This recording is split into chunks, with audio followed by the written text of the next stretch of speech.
Pavlina Show, and I am here in Brooklyn, New York, and we are at the TJ Martell 16th Annual New York Family Day. Now, this event raises over $5 million for leukemia, cancer, and AIDS research that goes all across the country. It's amazing. We bring in all of these amazing performers. They perform.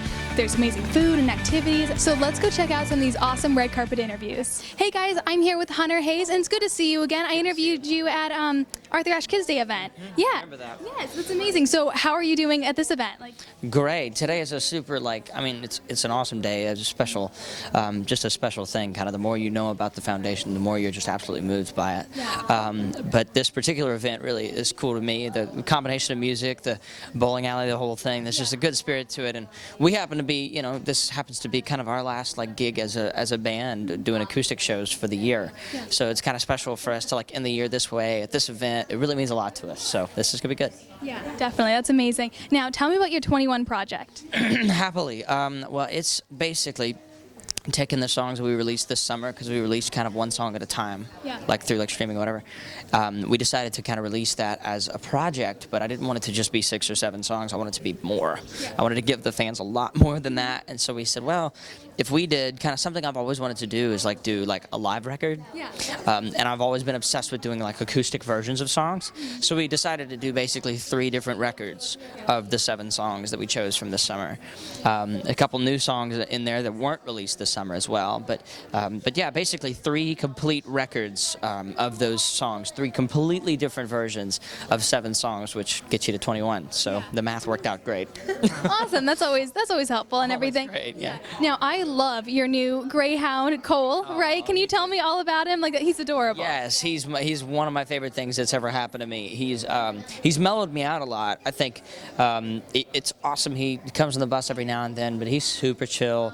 If anybody knows anything about Greyhounds, they're 45-mile-an-hour couch potatoes is what they call them, because they're literally lazy. I mean, when they've retired, which he's a retired racer, he's so chill. He's always on the couch, just basically sleeping. So yeah. So I was actually wondering, how does he? Because he's a big dog, how does he be in the tour bus? Yeah, so he's good. Great. As long as he's in the room with me or with the band, everybody's in the room together, he's happy. If you leave the room, he kind of gets a little anxious. He kind of starts looking at you. He'll start pacing, kind of trying to find you, and then he'll just plop down close to wherever you are. Yeah, he just has to be in the room in close proximity. Yeah. That's so cute. That's amazing. Separation anxiety. We both have it, him and I. Yes, yeah. That's how me and my dogs were. It was just it's just an owner kind of thing. Totally, you get that way. You get that special thing. Yeah. It's adorable. Yeah. So what are some of your upcoming plans and events, mainly for 2016? I'm going to be spending a lot of time in the studio.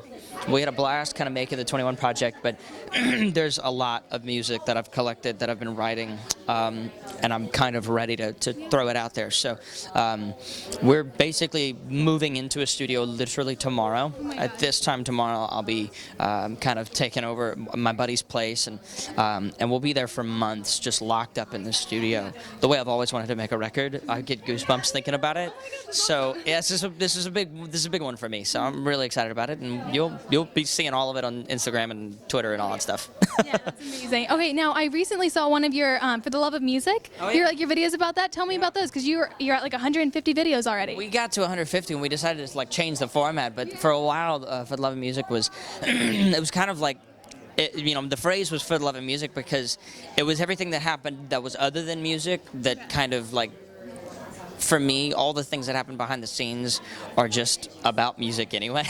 So, because I'm a total music nerd, and I wanted to explain that, but I wanted somebody else to do it from their perspective. So, for a while, we had my buddy Brandon that was doing it, and he was killing it. He did such a great job, and it was so cool because, it was just a non-agenda, just documentary once a week about kind of what we were going. I mean, the webisode thing that everybody does, but it had its own little taste. And now we're kind of moving into a new idea that we have. I can't tell you too much about it yet, but it's going to be good. We want to continue that, but we want to go deeper. I loved the weekly thing, but I think we can do more. Yeah. Okay. Yeah. Nice. That's interesting. I remember the last time we talked about how many instruments you play. You play 1 million instruments, and I know the guitar is obviously your favorite. Not well, you play, a jack of all trades. Though, yes, ma'am.